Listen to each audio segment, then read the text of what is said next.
Hi everyone, I'm John C. Morley, the host of the J Moore Tech Talk Show and Inspirations for Your Life.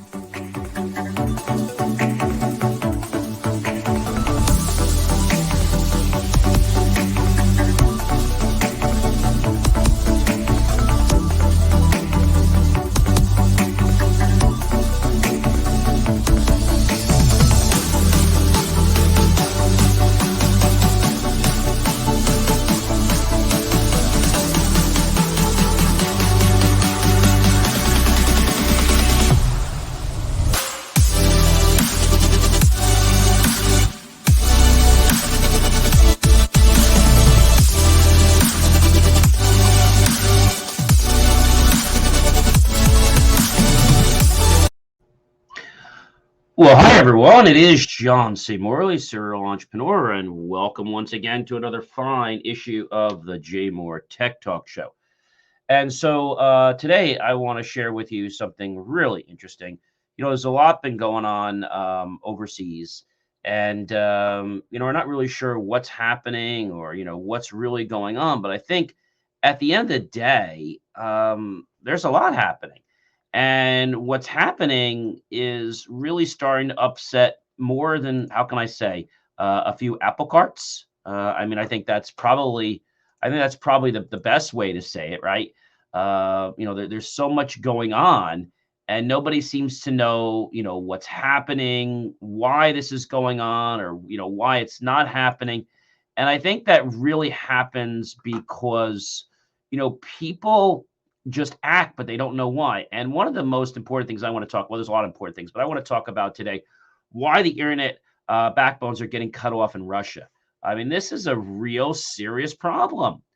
We were following this trend not too long ago that certain services were being interrupted because of the invasion of the Ukraine from Russia, with Facebook, Google, Twitter, Spotify, Netflix, and others placing at least now partial restrictions on Russian content.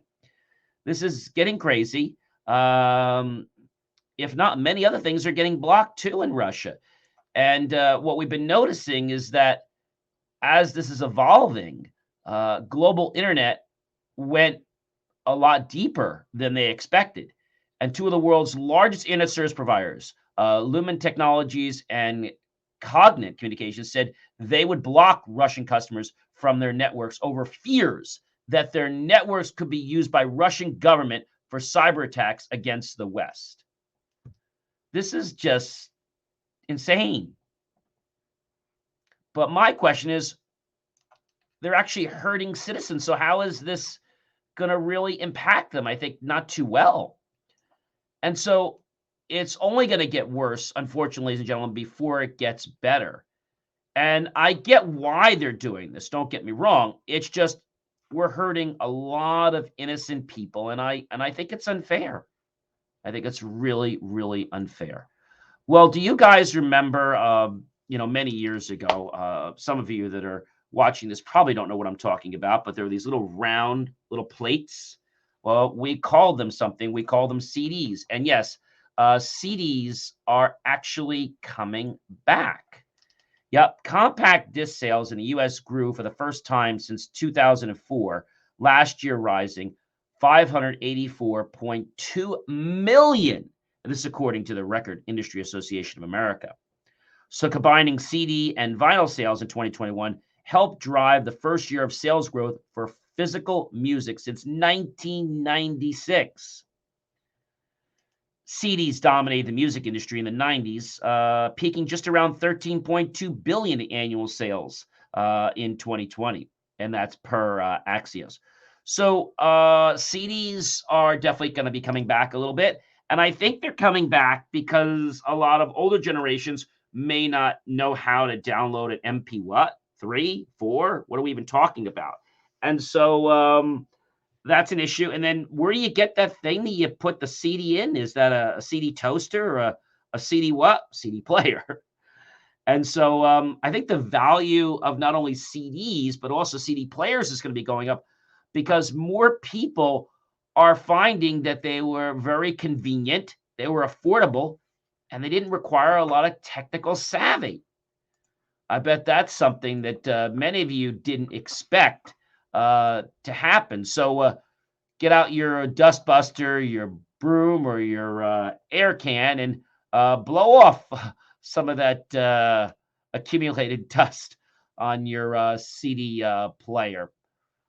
And so CDs are cheap as dirt, and I think they could be going up more in price.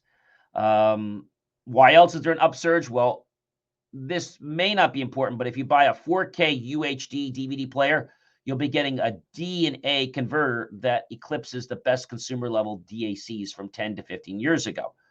So this is pretty interesting, and a lot of people are starting to realize this. Plus, what I mentioned to you about, seniors and older generations not wanting to download an MP what, or how do you download it, or where do you go, or what's a USB, a USB stick, a USB drive, how do you save it? Save it where? Click a what? A mouse? What's that?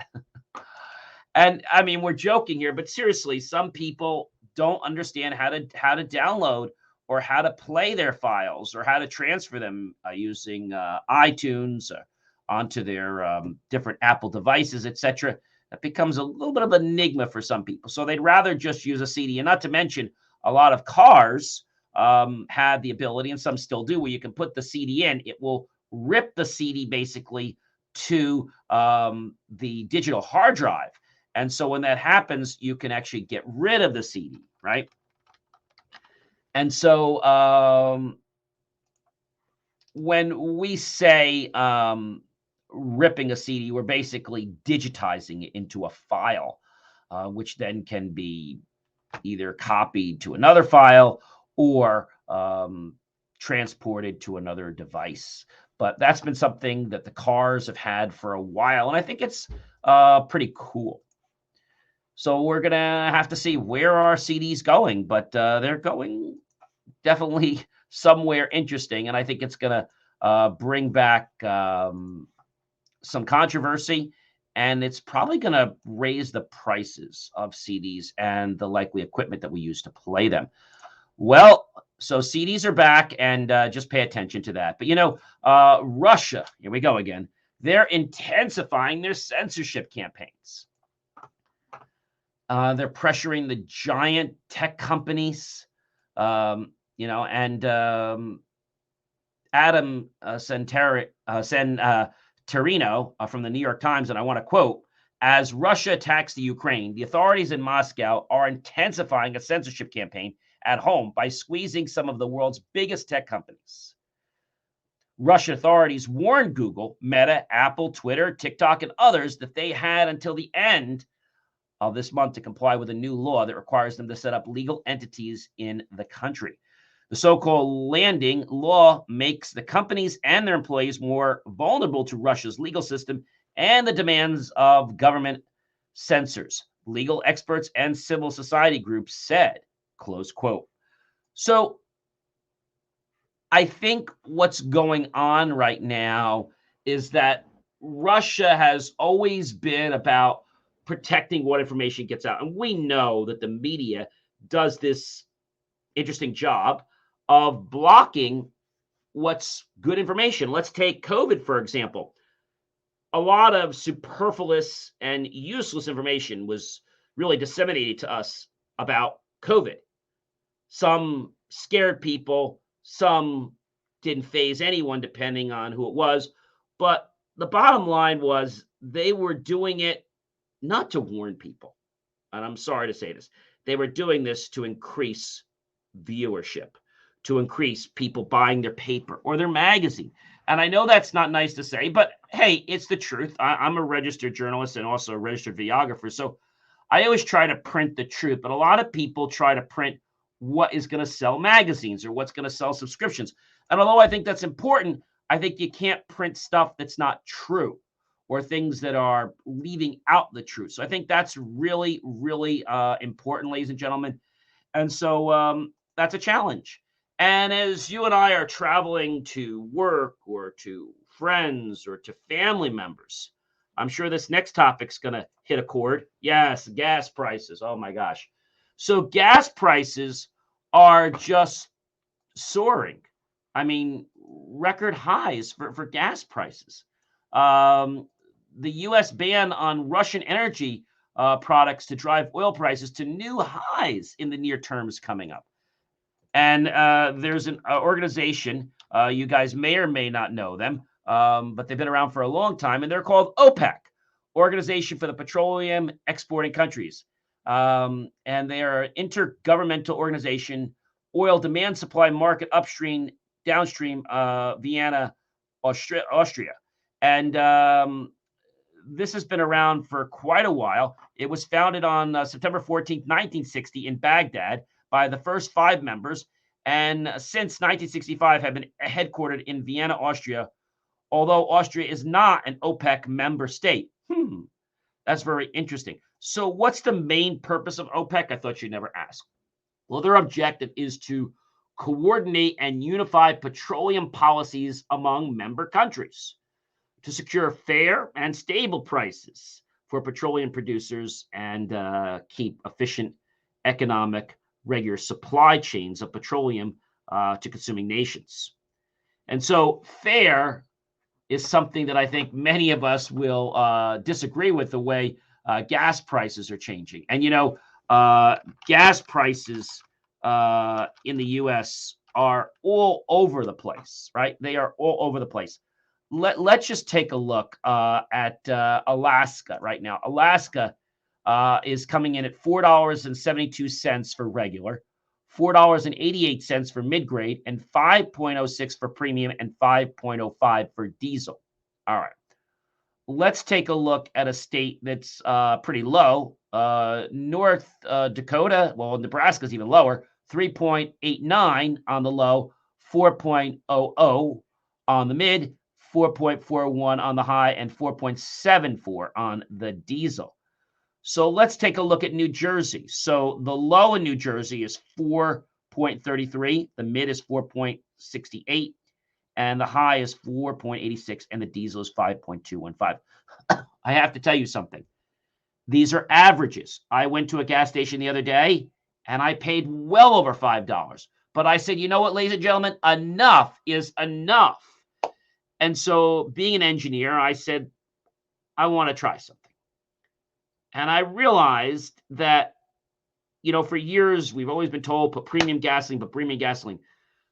But I started to think about something and realized that this might not be as important as they're saying. So I decided to take middle gas and put about, the middle gas, I put about 12 gallons in the car. And then I have an 18-gallon tank. So I put 6 gallons of the premium. And I have to tell you something. I didn't notice jack squat. Now, I'm not going on the racetrack anytime soon, so I don't really need that gazillion octane. But my car is performing just fine, properly, safely, and I have no issues with it. All right? Next time I go to the pump, I'm going to fill up with the low grade, and I'm probably going to fill up with, I don't know, maybe 8 or 9 of the low, and then I'm going to put the rest in premium. So I'll play with it. So I would just tell you, try it out, because my pump bill the other day went from, let's say, over $100 to now being just around $60. And I bet with this other hack I'm doing, I'll probably cut my bill down to $40. They say it's not good for your engine, but I have to believe that, they're in cahoots with the people selling gas. So I was very pleasantly surprised in how well my car performed after this little hack. And, I've had situations where I've had problems with gas, and I always thought it was because, it was the quality of the gas. Well, it was. It had nothing to do with whether it was low, medium, or high. It had to do with the fact that maybe there was water that was put in, like maybe the purveyor just came with a delivery recently, and that caused a big problem. So be smart about this. Use this hack. Try it. See if it works for you. And hey, it might just save some gas prices. But the real reason why gas prices are going up is because of what's going on with Russia, invading the Ukraine.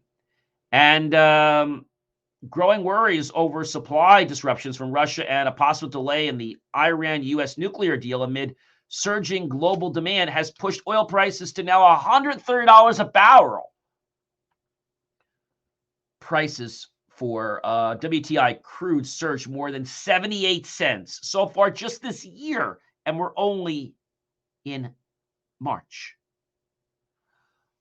A similar trend happened in the Asian Brent, which gained from a low $77 a barrel in January this year to $130 a barrel. I mean, this is insane. Global oil markets were already tight even before Russia. And now we had COVID, and now it's like, what COVID? Nobody knew anything even happened. But I want to tell you something. This whole thing that's happening with Russia and the Ukraine, this didn't just spring overnight. This has been happening for years. So if you want to know, when did this war start? Was it many years ago? And I think the answer is yes. It started many years ago. So why is Russia invading the Ukraine? Right? I think that's what everybody really wants to know. The reason why Russia is invading the Ukraine and what does Putin want? It's really pretty simple, according to them. To stop the war, the Russian leader wants Ukraine to recognize Crimea as part of Russia and to recognize the independence of the separatist run. So I feel right now that by the fascists since 2014. So Mr. Putin has spoken of bringing to court, and I quote, those who committed numerous bloody crimes against civilians, close quote. He denied aiming to occupy Ukraine, and he rejected a UK accusation before the war that he was plotting to install a pro-Kremlin puppet.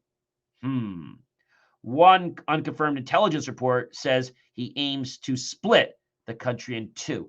So I think, ladies and gentlemen, this is something that's been on Mr. Putin's plan since 2014, and he was just waiting for the right moment to strike. You know, COVID was kind of getting to its end and hopefully going into remission. I don't want to say COVID's gone, but I like to say it's kind of like a cancer. It's gone in remission, and hopefully it doesn't come back. But at least Putin didn't try anything during the COVID situation, but he waited till things got a little quiet, and then he decided to launch this. So I still don't think it's a good time, but we're going to have to be smart about using gas. Many companies, including our own, starting this past week, imposed a surcharge of $15 per service visit outside of the office or any delivery. And you might think that's crazy, but a lot of customers actually understand why it's being done. Just, don't put it into your price. I recommend that you actually put it in as a fuel surcharge. That's going to be really, really important. And then when it goes away, it's not part of the price. Okay. But a lot of companies are trying to gouge consumers by putting it into the price, and then they never take it away. Don't do that. That's really just below the belt. Well, for those of you that are in Washington State, back in December, Mr. Inslee asked lawmakers to approve rebates for the purchase of new and used electronic vehicles with bigger benefits for low-income consumers. And a household earning $61,000 or less annually could claim $12,500 to help pay for a new EV priced at less than $55,000, close quote. And this is really a problem because they have decided now to get rid of this. So if you were counting on those generous rebates from the state of Washington to help cover your new electric vehicle purchase, well, unfortunately, you're barking up the wrong tree. Good luck, at least for the time being. So the legislation wrapped up in 2022 session not too long ago without approving this generous suite of electric vehicle rebates proposed by Governor Jay Inslee. And however, they did approve a $25 million for EV rebates starting later this year, targeting what it's called, quote unquote, overburdened communities, close quote. And there's an additional $95 million earmarked to help consumers buy EVs, but it won't come into play until the middle of next year. So lawmakers did take other steps to rev up the transition to electrification. Quote, our fundamental policy choice this year was to focus on charging infrastructure, close quote, said Senator Reuven Carley, Seattle, Democrat for Seattle. So legislative EV action included $69.5 million for developing EV charging infrastructure in Washington for rural areas, multifamily housing, office buildings, schools, and other public locations. $3 million for charging infrastructure at state-owned sites, $8.5 million to map and forecast a plan for EV charging infrastructures, and a bill that prevents homeowner associations from restricting the installation of EV charging hardware. That's going to be interesting, ladies and gentlemen, because if they can't restrict them, you know what that's going to do? It's going to force the HOAs to start having to cough up the bucks, and now they're going to have to, that's right, jack up the HOA fees. So very interesting what's going on. We will definitely keep you posted because I think this is really a very important trend that's going on, and it's something we need to be concerned of. So we talked a lot about this, and we talked a lot about gas, and I want to let you know that the average national gas price, according to the American Automobile AAA of America, said the national average is $4.32. Now that's for the low, okay? National retail prices, okay, have gone anywhere from 3.818 all the way up to 5.74.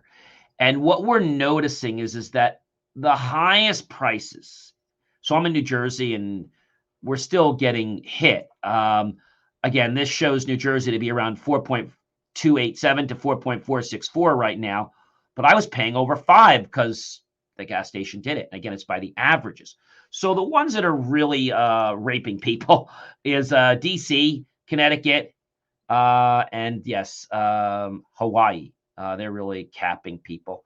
But I have to say, California is hiked up there. California is at 5.74. That's high, extremely high. So there are different websites you can go to learn about, where you can get gas cheaper. But try that hack that I shared with you.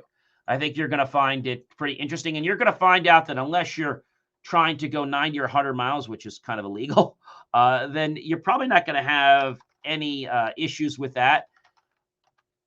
But a lot of people don't want to do it because of the hassle of having to run your card twice because they have to stop the pump. But hey, if the gas station gives you a hard time, well, go to another gas station. Hey, it's your money, it's your car. And it's definitely pretty interesting. And hitting the road with Blue Cruise recently is the advanced driver aid operates on some 130,000 miles of approved roadway in North America. And for the most part, they're saying it works well, according to some of the spokespeople. And so what are Blue Cruise basics? Well, the first thing, let's cover what Blue Cruise is and what it is not. It's a technology that uses hands-free driving aid that only works on approved divided highways, so-called blue zones, of which there are about 130,000 miles in North America. So the system can accelerate, steer, and stop the vehicle as traffic and road conditions dictate. Simply put, think of this as a hands-free version of adaptive cruise control with lane centering. Now, I already have that on my car, and I don't need Blue Cruise Basic. So I'm not really sure what this is going to bring to the table, if it's going to be any more robust than my car, where once I set it, my car will either maintain the speed limit to go, if it has to, let's say, go a little bit faster to maintain it because of road conditions. It'll slow down if the following distance becomes a lot less, and makes it safe. But I think, everything that's happening in our world is supposedly trying to make our lives safer and to make communication and hopefully to maybe lower insurance bills, right? But there is so much happening in our world right now with new technologies hitting. And I think also the fact of the concern of the American people, right? We're not hearing COVID much anymore. What COVID what? But there are definitely some things. And I think we just have to be aware of what's going on, because things that we expected to be a certain way might be totally different tomorrow. And why is that? Well, that's because our world is morphing. It's changing. And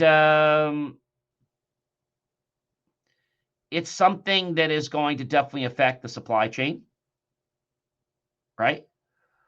But when I talk to people around the world and different suppliers that we use and manufacturers, when will the tech supply chain get better? And I think it's all basically because of that chip shortage, right? I was talking to a local store in town that actually uh, sells ink that they put in cartridges. Now, not the manufacturer ink, more like OEM ink. And so he was telling me the reason that's a challenge for them is because they can't get the chips, and some of the printers require that chip to work. And so if we had to ask the question, when will the supply chain, kind of lax a little bit? Companies are scrambling to get goods in stores and distribution centers by the end of the year for our holidays now. I mean, that's crazy, right? We're nowhere near holidays, but I know some stores were putting up signs for things that weren't even prevalent. And then suddenly they did discounts at the end because their supply came like 30 days later, not 30 months, but it's seeming like 30 months, isn't it? So a normal supply chain is unlikely until the greater part of 2022. There's been havoc and there's been no signs of this changing. But I have to tell you, I have found that things that were taking me a year to get are now starting to take about 3 months. Also, what I've noticed is that specifically in the tech space, if you actually buy a product that is designed for enterprise, because not a lot of people want it and it's a lot more money, you can get it a lot faster. But again, it's more money. We have some great guests coming up. We have a national psychologist and expert on all types of cyber, let's say, stalking and cyber behaviors. And he talks about odor, which we'll learn about. And then we have another gentleman coming up from the school system, and going to talk a little more about safety and security, but more from the perspective of anonymous posting and anonymous social media. We hinted on that a little bit, with one of our guests, but I think it's going to be a great month of March. And I hope that you guys are getting great value out of the Jay Moore Tech Talk Show. There's so much that is going on every day, and we pick and choose what we feel is going to be the most important to inform you and to keep you safe and make you aware before things might cost you a fortune and cause you extra headaches that you don't need. Well, it has been great, and I guess we have to say goodbye, as much as I don't want to. Take care, everyone.